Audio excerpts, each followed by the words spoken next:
Hi guys, Professor Latimer here, the CC Mom Who Loves Science, and today I'm going to talk to you about CC Cycle 2, Week 20, Hands-on Science. And so we're in our Foundations Guide these last 6 weeks for our projects instead of the Van Cleves book, and this will be coming from page 196 in your Foundations Guide, or Straw Bridges.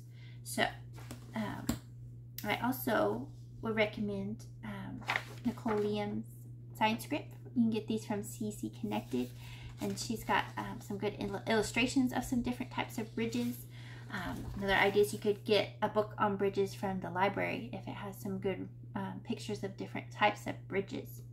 And so we're engineers these last 6 weeks, so we're going to be designing and building different structures and figuring out what works better and what doesn't. So last week we talked about airplanes, and today we're going to talk about bridges. And for this experiment, you'll need straws, like drinking straws. The guide suggests rubber bands to connect them. I would recommend maybe using masking tape or tape. And you can also use like mini marshmallows and toothpicks to try. So we've done it with straws and masking tape before, and that has worked really well. So start off with, I say, why do we have bridges? What's the purpose of a bridge?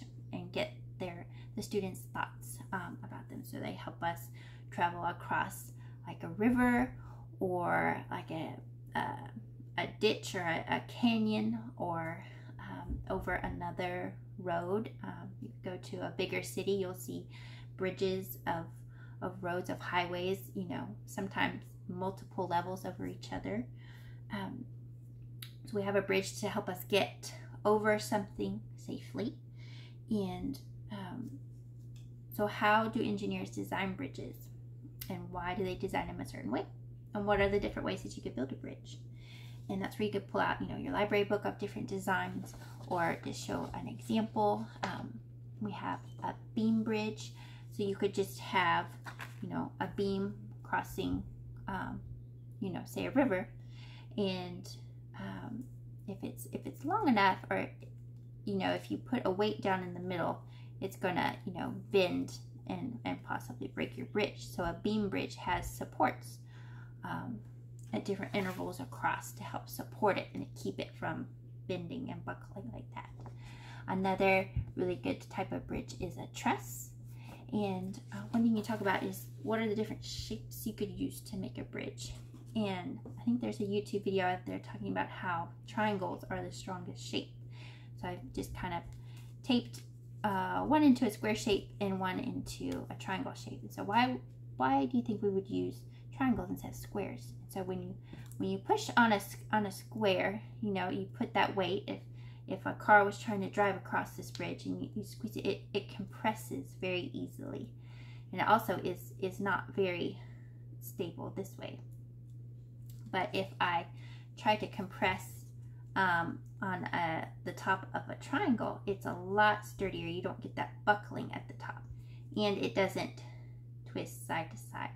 So you can turn a square into a triangle. You could put a brace in the middle here. You could cut a small piece of straw and put it in here and make it into 2 triangles, and that would be really strong.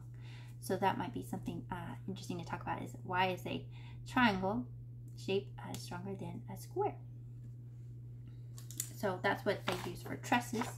A truss bridge is made out of a bunch of triangles.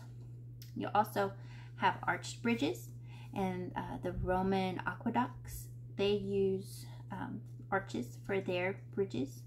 And there's also suspension bridges. So it's like a beam bridge, but it's got cables that help hold up the bridge. So there's different ways that the students could design their bridges. And so parents can help too. So the guide says to have the students in pairs or teams.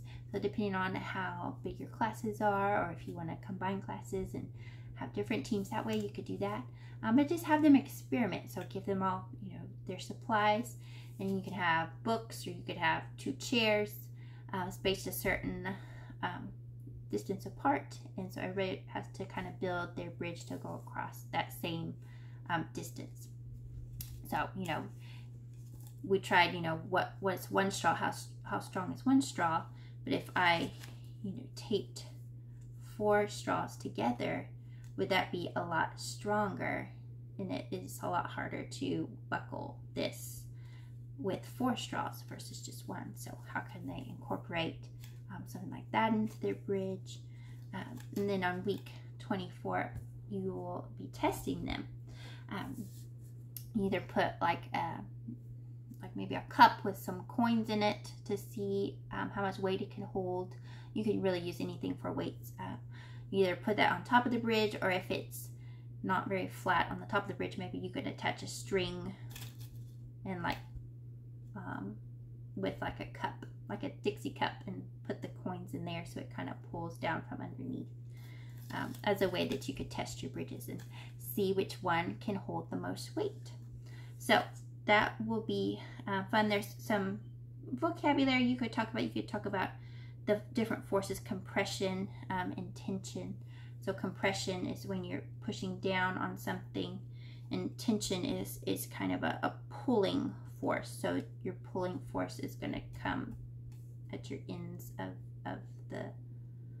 the bridge, kind of a pulling force down. So we're trying to build bridges that are going to support that compression force, that weight.